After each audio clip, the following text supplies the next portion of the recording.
Welcome to the Big Life Podcast, where dreams aren't just imagined, they're built brick by brick, belief by belief.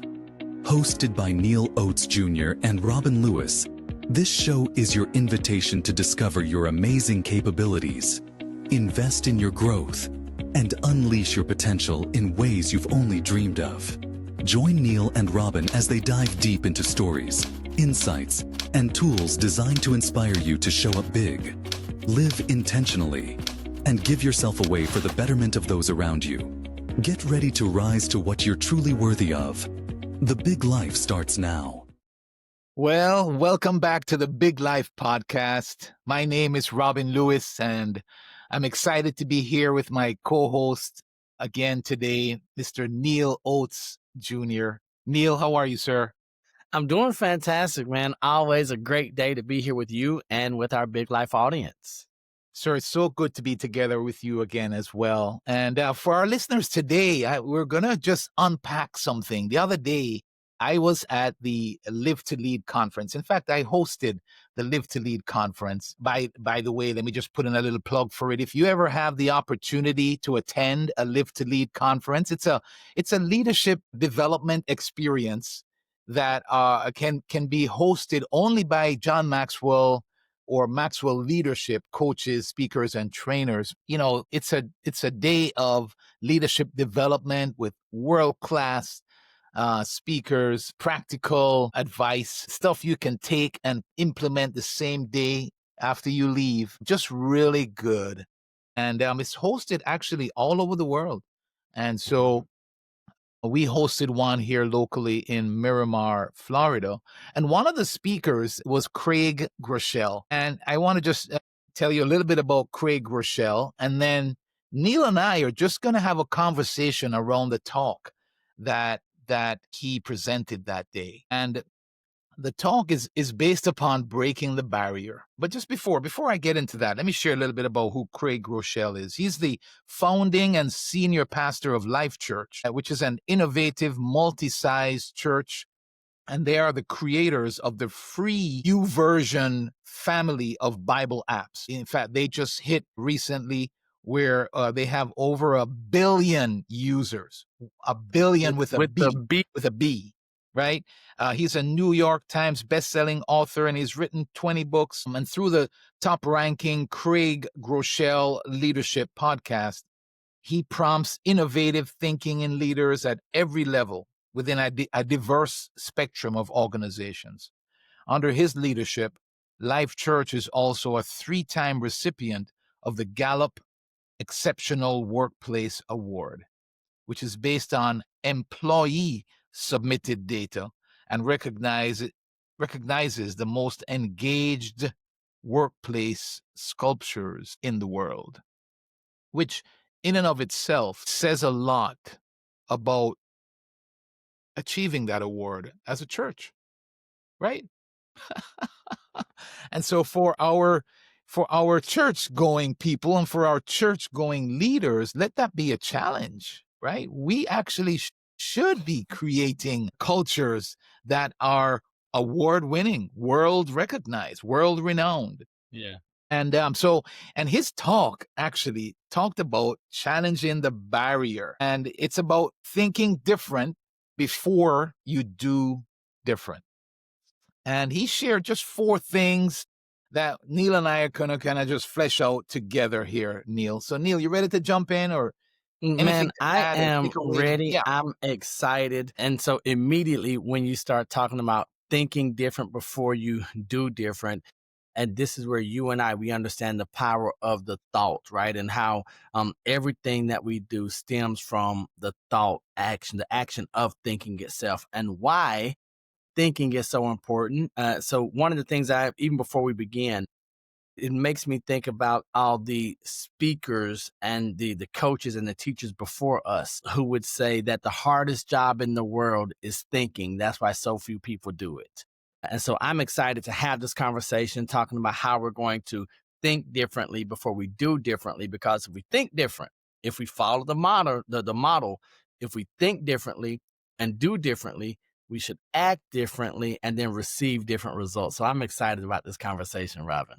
Right on. And hence breaking barriers and hence living the big life. So we The thought big this was life. good Let's to go. kind of come and share with you, our listeners, as we flesh this out together. So the first thought that he shared is that you have to change what you believe is possible.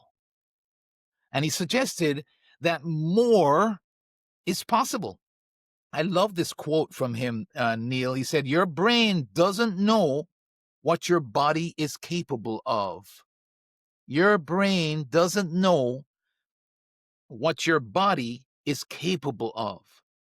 And so you have to believe that more is possible." And you go, Neal, I can think, it made me think of an example. He shared a really good example, but it made me think about my own experience. When years ago, I trained for the badminton team for Jamaica as a junior, right? So this is in high school days, and we had a team that we put together to compete in the Caribbean Championships.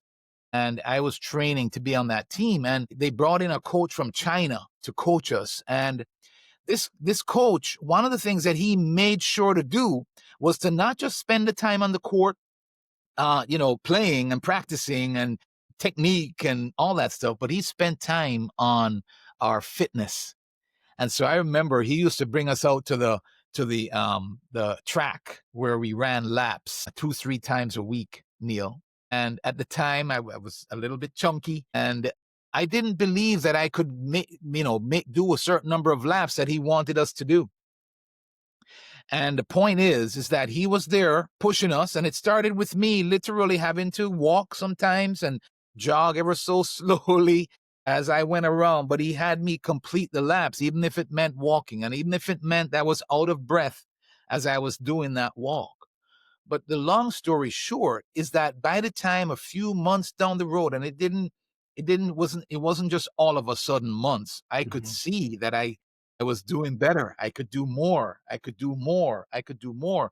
But a few months down the road, I was amazed to see how many laps that I could run, not just walk, that I could run and do it actually enjoying it.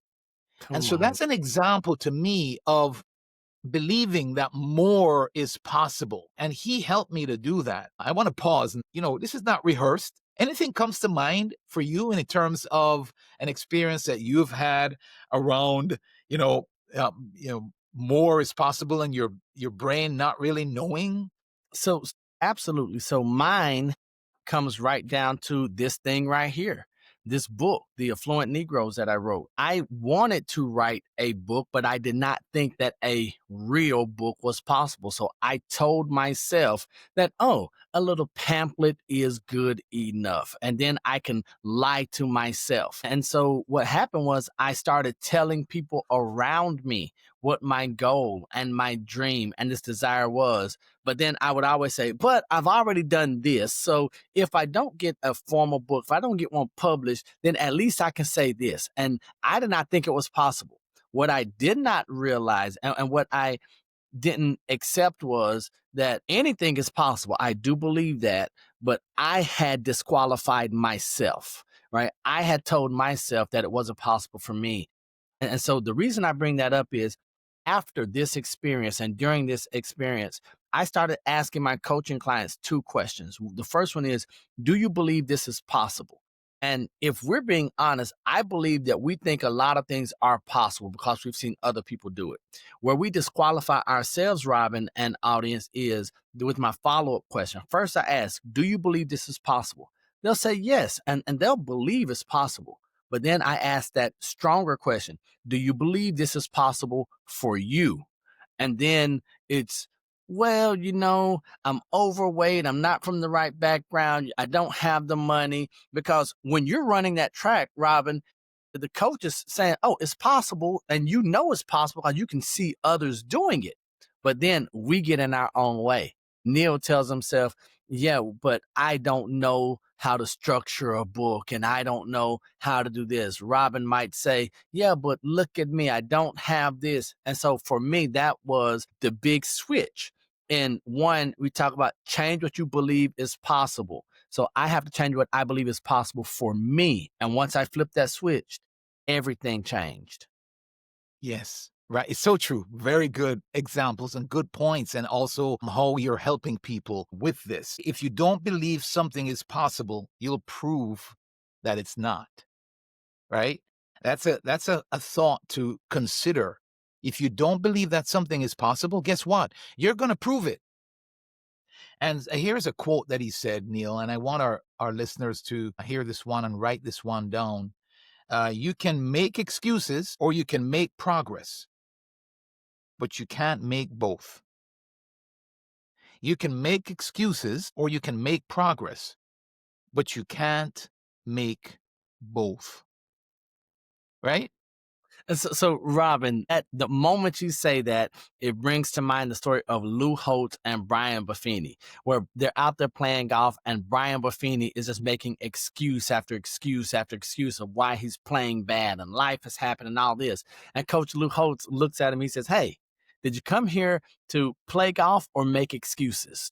And then it just stopped Brian in his tracks. And so you're absolutely right. So we can either make excuses or make progress, but not both. And so, Robin, right here, could you just expand upon that a little bit? Because many of us think that we think that we're giving reasons and that they're not excuses. So can you just talk about that piece? Because we want to make progress. And I believe that our audience, they want to grow, they want to be better, they want something different.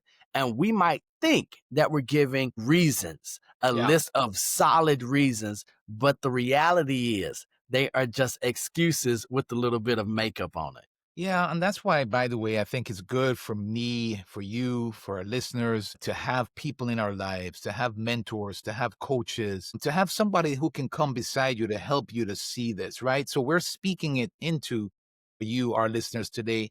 Believe that more is possible.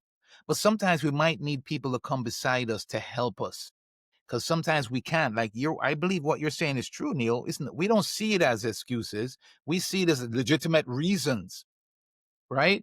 But we need to understand that more is possible, and just use the experiences that Neal and I have shared, for example, right? So I think it's being around it, hearing this, internalizing this, recognizing that more is possible. If an example that I often use when I'm in a crowd is I ask people to raise their hands as high as they can, right? Stand up and raise your hands as high as you can. And then after they're done that, I said, okay, raise it a little bit higher now. And it never fails that everybody raises it a little bit higher after that. What is that? Right? I already asked them to raise it as high as you can. That's the point. More is possible.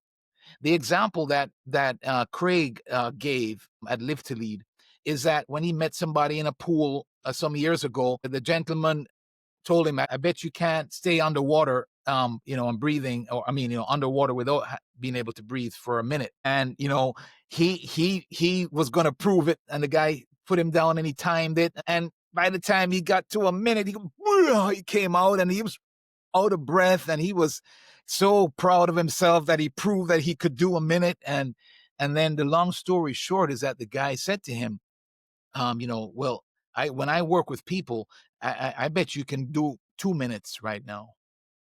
And he gave him a few things. He had him have a few breaths before he went under this time. He told him to relax when he was down there. Don't get too, don't struggle too hard. Just try and relax as much as you can. He gave him some tips. The long story short is when he went down the next time, he didn't go. He also was like letting him know from up above, like giving him the time, but he wasn't telling them the right time. So when he thought that he was only 45 seconds, he was already a minute, right? And so, but in other words, the point is with a combination of these things, he ended up doing 2 minutes and 45 seconds under the water, right there. And the point is that more is possible. Absolutely. And so the second thing that he shared, Neal, is change how you empower people to grow.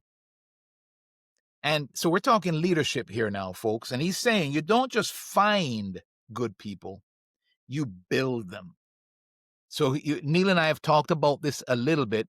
And so what he's saying is it's going to take the change our thinking and change how you empower people to grow. And the idea here is about empowering others. You see things in people that others overlook. And so Neil, he said people learn best when they're in the game. When they're in the game. If you delegate tasks, you create followers. Mm-hmm. When you delegate authority, you create leaders. Now, here's a thought, and I'm going to pause for a moment and have you share. Here's a thought. Your effectiveness as a leader is determined by what happens in your absence. So, Robin, immediately I think from the leadership side, right? Trying to empower others. I ask myself, one, is my ego attached to the task or the position, or just me being in charge, me being the only one that can handle things? I know we've talked in past episodes about it being a solo act, right? No one can do what I can do. But when you talk about people learn best when they're in the game, I have to, as a leader, and many of our audience members are leaders in different capacities, we have to ask ourselves, are we in this thing? Are we doing this so that we can grow people, or so that we can grow whatever organization or foundation or business or company that we have? But if we grow people, then our organization is going to grow. Then our business is going to grow. Our lives are going to get bigger.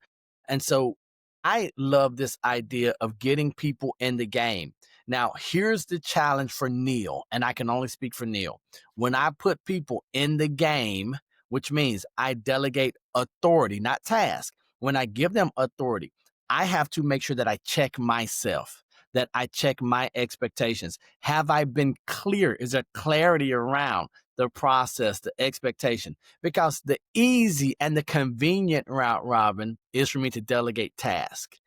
Do this, that's it, and do the next task. The challenging part, and here's why it's challenging, because it requires more of me when I delegate authority. Yeah, it's so true. And the goal is to empower leaders, right? The goal is to empower others. The strength of your organization is based upon the people. Yeah. And so we have to change our mindset into empowering other leaders. Neil, one thing that he shared that he gave example after example. He said, so for example, he said, I needed a personal assistant. Do you think that I interviewed that person or I allowed somebody else to do it? Right. And everybody said, no, of course you interviewed your personal assistant. And he gave examples of, the person who founded YouVersion. Do you think I interviewed that person or somebody else? And he gave example of the CFO that's in charge of, 45 multi-campus church, millions of dollars in budget and so on. And this person's going to be responsible over all of that. Did I interview that person or did somebody else? And he just gave example after example of people that are, have very high positions and responsibilities and are tremendous leaders within this organization that's done amazing things, right? Mm-hmm. And you know what, Neil, after he went through one after the other, and he asked, do you think I interviewed that person? After it was all said and done, you know what he said? Tell He me. said, the only person I interviewed was my personal assistant. And the point that he was making with that is that you have to empower others. There are others within his organization that interviewed all of these other people that you would think, well, hey, for this kind of position, you gotta be a part of that interview process, right? You know what I'm saying?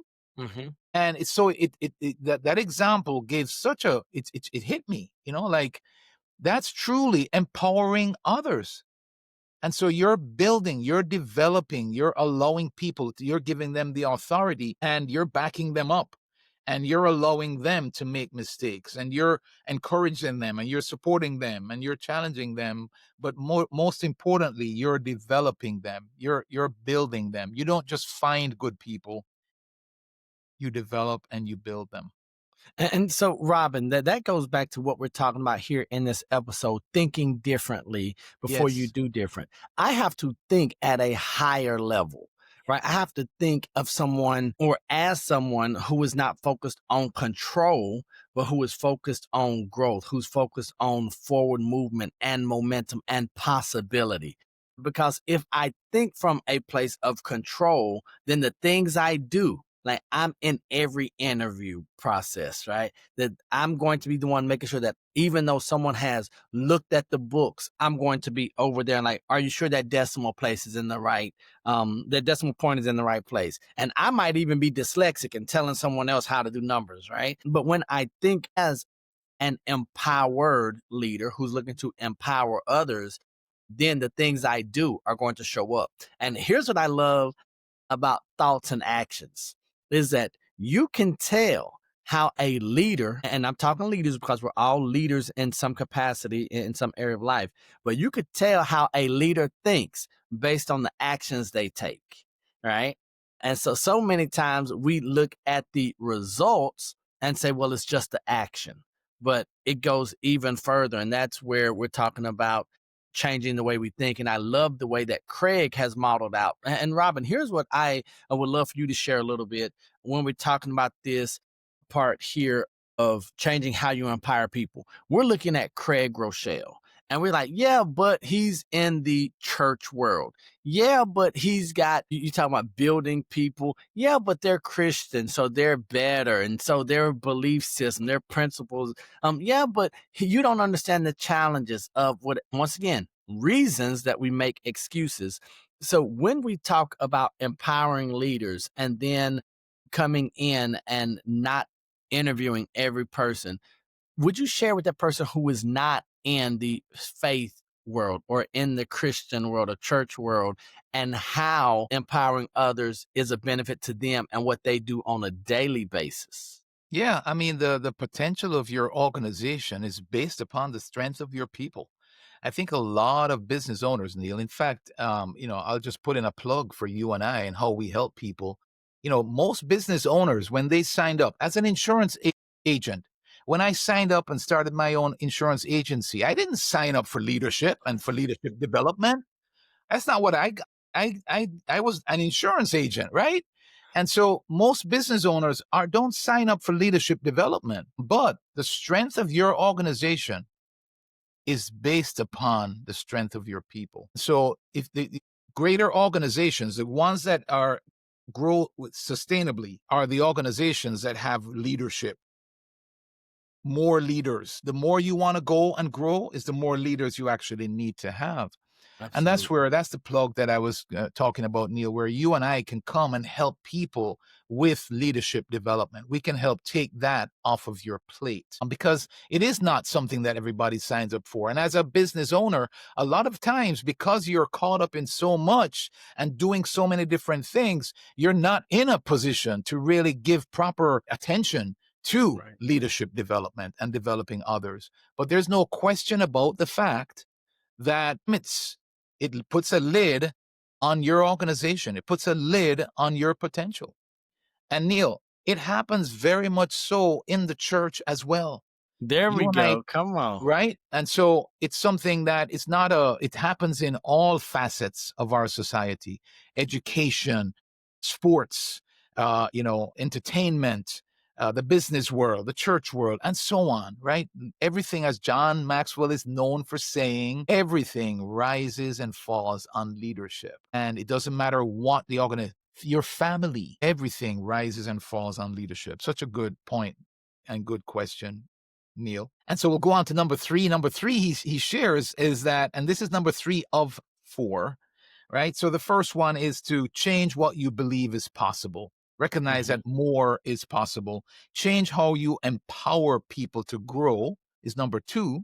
And number 3 is change how you create systems. Here's a quote again that is one of those, drop the mic kind of quotes. Goals don't determine success. Systems do. Systems. So systems, when he talks about systems, folks, we're talking about how we do it. We're talking, it's about when we do it, and it's about who does it. How we do it, when we do it, and who does it. Strong systems make people look great. We've talked about systems just a a couple of weeks ago on our show here, Neal. So we don't have to spend a lot of time here, but here are a couple of thoughts, and then I'm going to have you jump in. He says, we have systems by intent or by default, but we do have systems. So he says we're either creating them or we're tolerating them. But we do have system. Not having a system is actually a system. And so he is recommending that we have to change our thinking to recognize just having the goals is not going to cause you to actually have success.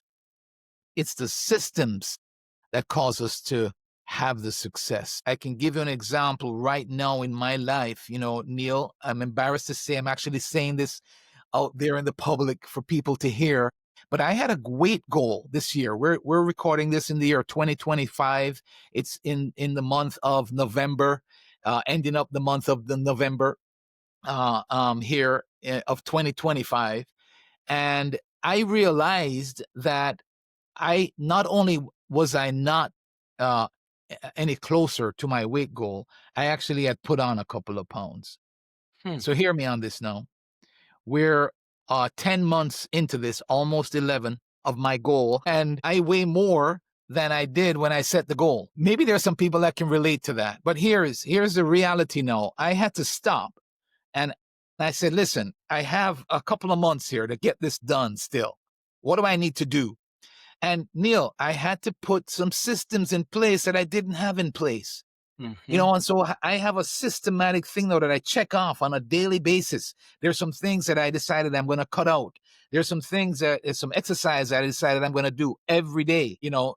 And, you know, the point is, I don't want to have to go through the whole system. The point is, I have a system now that I'm checking off on a daily basis to help me. And Neal, check me at the end of the year to see if I make the goal, because my goal is to still make that goal. My point is having the goal in itself didn't get me there.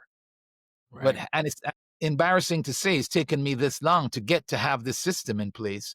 And then obviously it's also about executing the system. But I have a whole lot more chance. I'm confident that I'm going to make it, Neal, by the way. And you can check me at the end of the year to see where I'm at. And it's the system that actually makes the difference. And what if we could apply that in all the different areas of our life? Sir? Absolutely. So here's what we have: a system for doing our podcast, for doing the recordings.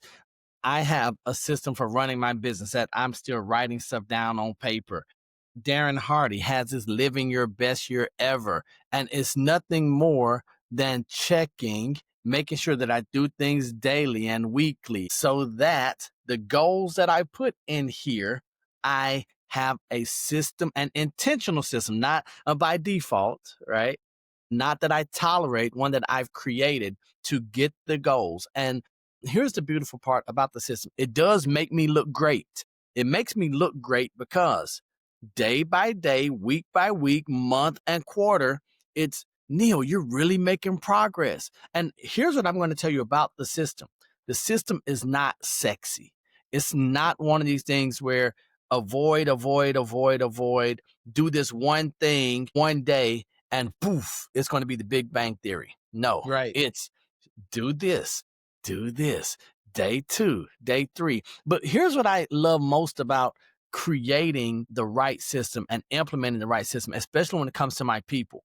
It removes that torment of choice, makes things clearer. Now they can spend their energy, their time, they can come from the wellspring of action and doing this thing instead of being focused on, well, what did Robin and Neal mean when they asked me to create this? No, if there's a system in place, and it saves me, right? Because if I have a process or a system, and if something doesn't work out, I go back and I look at the system and say, okay, we were fine here.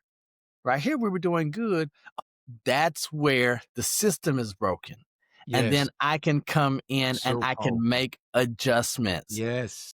But here's what happens. If I don't have a system, Robin, and audience, what happens is I don't get the results. I don't have the desired outcome. And then I make the erroneous belief that I'm broken.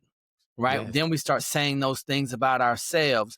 when the reality is Robin isn't broken. He just didn't have a system to follow. And Yes. the wild thing, here's what I love what you just said. You're telling me that in 10 months, you haven't, and you've regressed, but in 2 months with the right system, you can make up 10 months of not having a system. Ladies and gentlemen, that's real life, real world example right there of why systems, the right systems, intentional systems are going to make all the difference. Right on. Well, sir, I think we just improved what we shared on our episode, but the idea is if you can't define it, if you can't put it, document it, then how are you going to improve it? Right. And then the reality is that it's what actually makes it happen is the system that you have. And yes, Neal, I'm so glad that you could pick up your book and share, and I saw the markings on a daily basis. You have your systems that you're doing. And it's a reminder to our clients, you probably have systems in some areas of your life. And maybe, like me, there might be an area or two that you don't. So change your thinking on that, right? It's about creating systems to actually create the success in your Mm-hmm. life. Yep. Thank you for sharing that, sir. That's good. And I know we could talk a little bit more on that, but let me get to number 4, and then we can kind of come back and fill in and touch on anything else that we might want to touch on. And here is one that we talk about a lot on our show. It's the B in the big life. But he talks about you have to change what you believe about yourself. Change what you believe about yourself. If you think you can or think you can't, you're right. According to Jamie Kern Lima, 85% of the people in our society struggle with low self-worth. Mm-hmm. We have to change what we believe about ourselves. Neal, we Robin, just I'm going to stop you right there. yeah. Thank you for recommending her book Worthy to me. And so you recommended that book. I had seen some, but I'm like, why would I read the book? Robin recommended the book to me. I got in the book. I love the book. I just want to say thank you for recommending Worthy, because then I started, even as someone who has a positive self-esteem and self-belief, there were areas in my life that I started to recognize. And so I have not formally thanked you for that recommendation. And now the moment you mentioned her name and talk about that 85% of the population, I wanted to tell you thank you, because Yeah, I'm man. better for that. What a great book. Thank you for sharing that, sir. And we could encourage our listeners to get that book as well. But, we talked last week about the personal, having a personal philosophy. And the idea was around, identity also, right? Very much so. Who you are, what do you believe? What are your values? And what is your identity? Who are you? What do you bring? And I think it's we have to stop and answer those questions, right? Remember who you are. You know, you and I, Neal, we come from this, especially when it comes to identity. We come from it from a place of faith, Mhm. right? Like remind myself that I'm a child of God.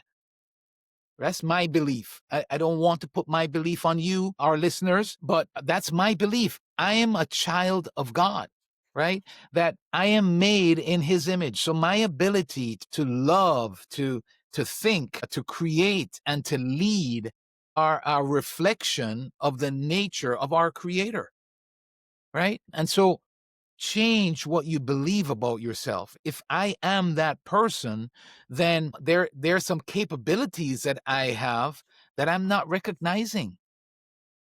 And so I need to change what I believe about myself.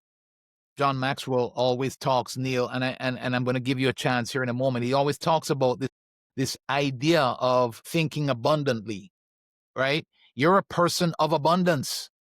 Whenever you're faced with something, face it with the coming from the identity that you have answers. Mhm. There is an answer. And he goes on to say, there is more than one answer. And he goes on to say that there is a better answer than the one you came up with. And the point there is to change what you believe about yourself, who you are, and your capabilities, and your uniqueness. And so I said I was going to pause. I'm going to pause. Neal, as you say that, when you talk about change what you believe about yourself, Yeah. it reminds me, I was just teaching a few classes here at the end of the year, and it's all about win before you begin, right? How do you win the year 2026? We're recording this in 2025 before we even begin the year. And the very first thing is this initial assessment. And I asked, the first question is, do you view yourself as a winner? Right. And so the idea is that all of us are fortune tellers when it comes to our lives, right? Because if we believe we're going to do great things, and if we really believe it, there's going to be some action behind that thought or that belief in how we view ourselves. But then it comes down here, and one of the quotes that I have here in the teaching is that we can only be what we see. If we never see ourselves as a victorious or even as a person of abundance in every area of our life, then we can never be that person because we can't see it. And one of the things that the University of Scranton and Harvard did, they asked people in sports or just in life, in movies, do you typically root for the underdog or the champion? And they saw an overwhelming 90+% of people root for, who do you think? The underdog. Yeah.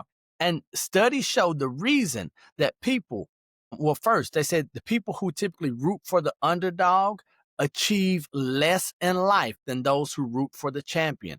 And here's why. Because people root for the underdog because they never see themselves as a champion. And so what the University of Scranton and Harvard, what they start to see is that Wow. when if you all now this is now if you're a sports fan and if your team is the underdog, cheer for your team, right? Cheer for the underdog. Yeah. But if you don't have a stake in the game, cheer for the champion. Like dynasties, right? Like I love dynasties in sports because I want dominance. And here is why. Because what the University of Scranton and Harvard found is that if you can never see yourself as a champion, and then you start experiencing success and you start receiving those things that champions receive, you're going to self-sabotage and put yourself back in the place of the underdog so that you can fight, because our subconscious is not going to allow us to be something that we despise. And so if nothing else, when you talk about change what you believe about yourself, Robin and I were men of faith. We believe that we're God's children, that heaven and earth align for opportunities to find us. Maybe for you, you just need to see yourself as a champion, that you're supposed to win in business, in life, in marriage, in parenting. Because once you see yourself as a champion, the actions that you take are going to be championship actions. And guess what you have to get? Be, do, have. You have to have championship results. So I'm just going to encourage you that you can only be what you see. And I need you to see yourself from a position of power. And then I believe that if we're consistent in that belief and in that vision of who we are, I think everything changes for us. And if nothing else, comes from this podcast, but that you believe in yourself a little bit more, Neil and I will be happy, because it really is. That's a changing of thinking that will change that help you to break the barriers and therefore change the results that you experience in your life. I can tell you, I can attest to that happening in my life. I've shared with you, those of you who have been listeners for a long time, I've shared with you my story around a limited self-belief and how growing in that regard and believing in myself more, how that's changed my life, transformed my life, and it continues. And so if nothing else, if we do nothing else but help you to think differently and to believe in yourself, we would be happy that this happens. And we could talk a little bit more about that, Neil. I think about this idea of believing that you're loved. And I hate to open up something that we could actually just do a whole episode on, but I've gone there anyway. So let me continue just for a minute for our listeners to believe that there is a God who actually loves you. Doesn't matter what you have done. You know, Neil and I end our show each week by saying, God loves you, we love you, and there's nothing you can do about it. Can I just talk a little bit more about what we mean by that? What we mean by that is that God loves you. It doesn't matter what you've done. His love for you is not determined by your performance. So the worst thing that you could have done, you might think that it might create a barrier between you and him. Mhm. And what we're saying to you is that he loves you. And so believe that you are loved, because you are. You are loved by a God who created you, who created all of this, just so that he could actually have a relationship with you and love you. And his love for you and his love for Neal and everybody else is not based upon our performance. It's just based upon who he is. And so I share my faith with you there. It's about believing in yourself also, right? Believe that you are loved. I think that goes a long way for me. That's gone a long way for me to recognize that even when I mess up, and I still Mm. do, folks, that's the point. I still mess up. I'm not perfect now because I'm a person of faith, right? I still mess up, but the beauty and the joy and the comfort and the peace that I have is in knowing that in that mess up that God still loves me. Neal, anything Absolutely, to add Robin. as we wind this one down? Anything to add, sir? So the only thing that I want to just reiterate, it's not even an addition, it's just a reminder, is to think about how you think, right? I think that we hear this idea of thinking and we think that we're thinking, Robin, right? And so many of us, once we slow down and reflect, we realize that we haven't thought in a very long time. We have just listened to someone else's thoughts and we've just adopted them as our own. Someone else telling us someone else's opinions or a society's opinions about us or what we should do. And so we should ourselves. So I'm just going to encourage you today to think about how you think, because if you can think differently, you can do differently, and then we will experience a big life. And so that's my challenge to you. I think that everything, once we think differently, everything changes for us, sir. And so the one challenge, we always like to leave a challenge. One challenge, a simple one, we're going to ask you to do this week, is just complete this sentence. One way that I will think different before I do different this week is one way that I will think different before I do different this week is. And so just think about that and think of one way that you can think different before you do different, and start doing that this week. That's our encouragement to you. Thanks for being with us. We can't tell you how much we appreciate you. We appreciate the comments. Some of you, every now and again, we get blown away by some of the comments that we hear. We get blown away by some people who are listening to our podcast who we didn't even know they even knew we did a podcast, and they're enjoying it so much. And we're blown away by the fact that it's actually helping you in your lives. And because we're here to add value to you. So thank you for being here with us. Please, if you enjoyed this episode, share it with somebody. I can't tell you how much that helps spread the word. Also, subscribe to the podcast so you don't miss out on upcoming episodes. And then one is to please leave a review for us. That goes a long way as well in terms of putting this in the forefront of other people automatically. You know, there's this rhythm thing that they talk about, or algorithm, or whatever they call that, Neal, that Algorithm, rhythm, whatever it is. Yes, that yes, part. it helps to spread the word. And so we would really appreciate that very much if you have gotten something from this. And we're going to close this out the way that we always do.